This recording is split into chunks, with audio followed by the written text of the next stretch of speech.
Hello, viewers. Well, look who it is. After what, almost a year of radio silence? Look, it's been a busy time for me, complete with a lot of major life changes and a much different looking schedule and a very different plan for the future. So yeah, that meant no videos for a bit. I had other things to do, and don't expect me to start like consistently streaming stuff or posting a ton of content or whatever. Like yeah, again, my schedule does look pretty different these days. That said, though, I still do find this fun, so I'll keep doing it whenever I feel like it. Deal? So, with that out of the way, since chapters 3 and 4 are coming soon, I've got to get my thoughts on the knight out there before their identity is confirmed or denied, so that when I'm correct, everyone knows that I'm a genius and I'm always right. So, here's my 100% serious evidence and proof for why Rule's card is the Roaring Knight. You know what? Maybe a year wasn't enough. Maybe you should never show your face on this website again. Shush. First of all, Rule's card, Roaring Knight. You notice something? That's right, the initials. Yeah, RK, they're the same. And you know Toby Fox loves his anagrams.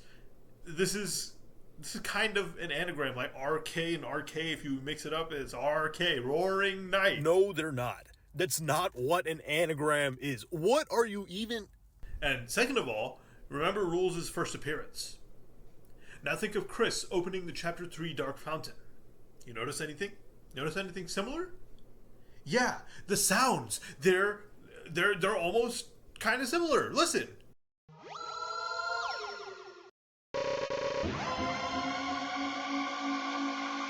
What? I do not like that. I do not like that. Whoa. Okay, I didn't realize it was that. So hey, see. No. Too, Shut up. Calm down. It's just a maybe reused, maybe edited sound effect. How many times has Toby reused sound effects? Look. If it was just that, then fine. Maybe it's a coincidence. Fine. But there's other stuff too. The anagram is nonsense, man. It does not count. When you say, oh, doctor is an anagram of Deltarune, DR, and that proves that Gaster... Yeah, I would say that. Okay, when you say that K round stands for KR, and, oh, that's an anagram of RK, Roaring Knight. Okay, obviously that's not the same thing. Look. It's not just the anagram and the sound effect, okay? Go back to the fountain scene and Rules showing up, right? There are other similarities in those scenes. Like, look, he appears in a burst of light, just like the Dark Fountain is created with a burst of light. Dude, this argument is ridiculous. Are you saying Rules travels by creating dark fountains? That makes no sense. I know what you're thinking. Like, why would Rules want to make Dark Fountain? No! There are so many more problems with this. That is like the least important... Yeah, I'll tell you. Rules card knows the rules of the game Deltarune. After Chapter 1, when you see him in Castletown, he shows that he wants to work under a different villainous figure after King's imprisonment. That's his motivation as a character. And then, what does he do immediately? He hitches a ride in Chris's pocket to the next Dark Fountain, because he knows that's where he'll find another evil ruler to serve, according to the rules of the game, Deltarune. Every Dark Fountain will have a powerful Darkner ruling the place, right? And he knows that, but also because he opened the fountain. That's why he knows that before even Rousey knew that. Right? Even at this point, Rousey hadn't even felt the darkness coming. And, he opened the fountain. He knows the rules. No, he didn't, man. Rules literally can't open a dark fountain. So, yeah, that's an understandable mistake. But what you're forgetting is that in Chapter 2, when we see him, what does he have? Yeah, that's right. He has a blade. Also, his hands are long. He's a Darkner. Lightners open dark fountains. He's Rules card. He makes the rules. The rules are what he says they are. Also, he joined the party without Chris wanting him to. Nobody else can do that. That is a joke scene. He is a joke character. And Deltarune is a game in universe, probably connecting the player through the world through a game or a device made by Wing Gaster, the royal scientist. In all seriousness, if you have a couple hours to kill, check out Device Theory. It's awesome. Here. And guess what? Rules has similarities in his design to the Mystery Man, who's probably Gaster. Rules card is not Gaster. Yeah, he's not Gaster. But he serves Gaster, who made Deltarune by opening more fountains. The greatest, grandest puzzle of them all. The puzzle of how to seal the fountains. Plus, remember, he works for Gaster because his goal is to serve under... Stop. No. Do you seriously think Rules Card is the knight? No, I don't. Yeah, that's what I thought. You're insufferable. You know that? I don't know, man. I just thought it was funny. I'm gonna smack you. all right, man. Chill. I know it's Asgore, bro. You don't have to. You think Asgore is the knight? Hey. I mean, at least I picked a lightner this time. Like, we are not doing this again.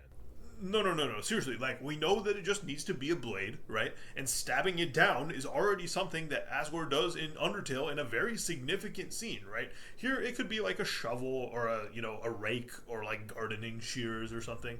There may be a million candidates with more evidence than Asgore. I mean, like, yeah, you're right. If you, like, put a gun to my head and you said, if you don't guess the knight correctly, I'm gonna shoot, then, yeah, I'm not gonna sit here and say Asgore.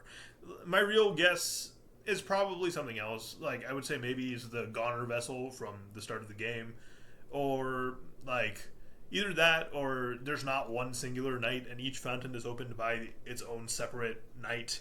And yeah, we'll have 7 different knights throughout the game. Oblivion Theory and that Cammy Boy G video?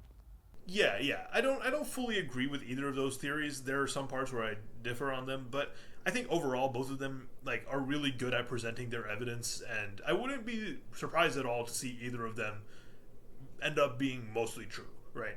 Other candidates I can add are, well, I'm about to talk more about Asgore's like narrative reasons that maybe he's the knight, and I have to admit a lot of those narrative reasons would also apply to Noelle's mom, Mayor Holiday, assuming that's who that is.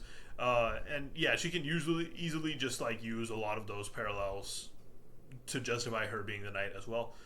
I also can't really discount the fact that there's a pretty high chance that it is just Chris.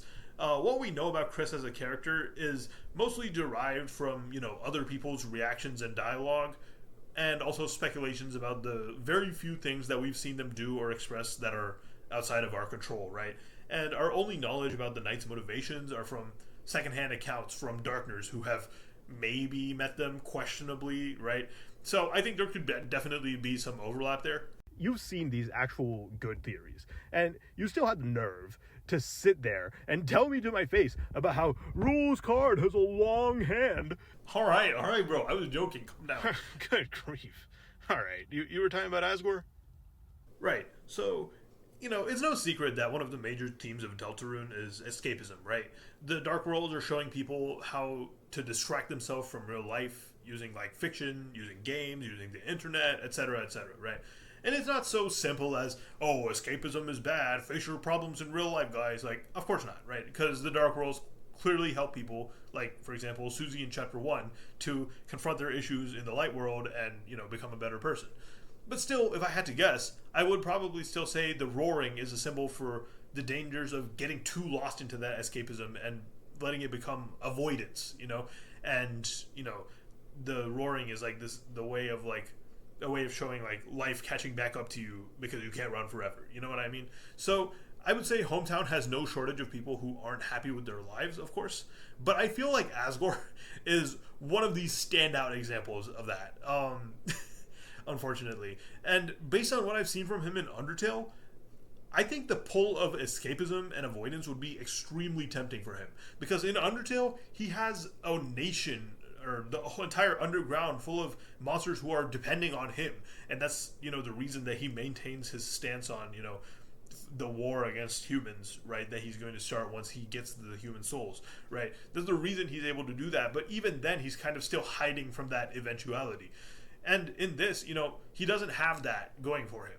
And he has the capability of opening up these dark worlds that allow him to run away from his problems where he didn't in Undertale, right? Think about it. Asgore can create a world where the Darkners don't look at him and see Toriel's ex-husband, don't see a former member of Hometown's police force now, disgraced and nearly broke.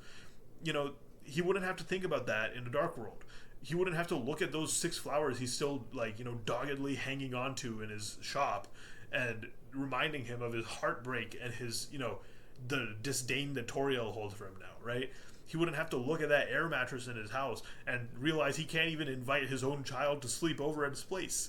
He wouldn't have to, think about paying rent or open his fridge and see one pickle. Like, those problems all vanish for him.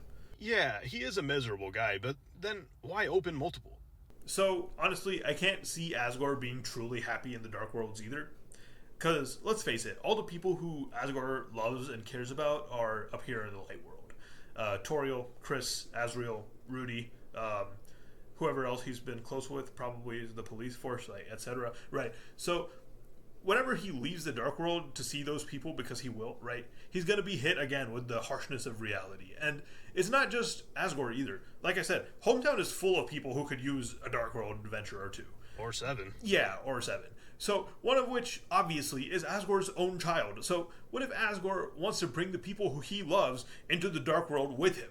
What if he wants to show his child a world of, magic and adventures and opens the fountain while they're at school? What if he knows that his dear friend's daughter is struggling without her father at home with her and wants to show her a world where she can be strong and stand up for herself, right? And yeah, sure, maybe Chris beat him to getting Toriel in a Dark World, but I imagine he would eventually want that too. So what if one day he makes another trip to the hospital and takes Rudy, his old friend, to a world where anything can be healed with just a spell? Yeah, I can see it. Yeah, I don't think this is real. I don't actually think Asgore is the knight, but I kind of got him back to the Asgore agenda, man. He's the GOAT. I love Asgore, and I just want to see him more. But honestly, forget about all that, right? Here's something I can put money on. If he hasn't already done it in the past, I can guarantee that we will see Asgore open a Dark Fountain in the future. Yeah, I can get behind that. Wouldn't put my money on it, though. He is already a major character in Undertale. Would they really... All right. Stop that argument right there. I hear this argument a lot. What's this even about? Well, I mean, they've already gotten their spotlight in another game, so... Yeah, so what? Deltarune is 2 chapters out of 7, and it already has so much content. Yeah, most of that barely features the Undertale cast. Because it's the first 2 chapters, and they want to get us more familiar with the main cast first before they bring in other characters. But now we've had 2 chapters to get attached to them, and I'm pretty sure, most Deltarune players by now are pretty attached to the main cast. So now... You're saying that now they can bring in the Undertale cast for, bigger roles? I mean, they kind of already are. Toriel is coming to Chapter 3's Dark World, almost certainly. Chances are Undyne, Napstablook, or both are going to be there too. It's not like they're just going to, not interact with the Fun Gang. And I don't know, are there people who think maybe adult Lightners can't go into Dark Worlds because they lost a childlike sense of wonder or something? I don't know. Unless you're making some sort of argument like that, or you think they're just always going to be on the other opposite end of the Dark World while the Fun Gang is running around doing their own thing. Toby Fox is putting these characters in the game for a reason, right? I don't think he's going to be afraid to use them. All right, fair enough. I guess they are literally Chris's parents. But I'm still hesitant that they'd make an Undertale character the Knight. That's a major antagonist. Sure, I guess. I mean, again, I don't actually think Asgore is the Knight. This whole video is honestly just poorly disguised Asgore propaganda, but it is what it is. Yeah, that's a good take, and I do agree that Asgore is figuratively and literally the GOAT. Hey, good opinion. You are me, after all. Look, you might have made a couple of good points, but I don't accept that me is someone who would sit there and waste my time talking about Rules Card. What's your issue with Rules Card, man? You know what? Just for people like you, I hope he's important. I hope he's the Chapter 7 secret boss. Alright, whatever. Speaking of secret bosses, though, here's your chance to redeem yourself with an actual good take. What do you think the Chapter 3 secret boss is going to be? What is that music? Oh, don't you dare say... No, it's the flowers. It's the flowers, guys. Of course. No, I mean, or How to Draw a Dragon. Don't worry. Let's just end the video.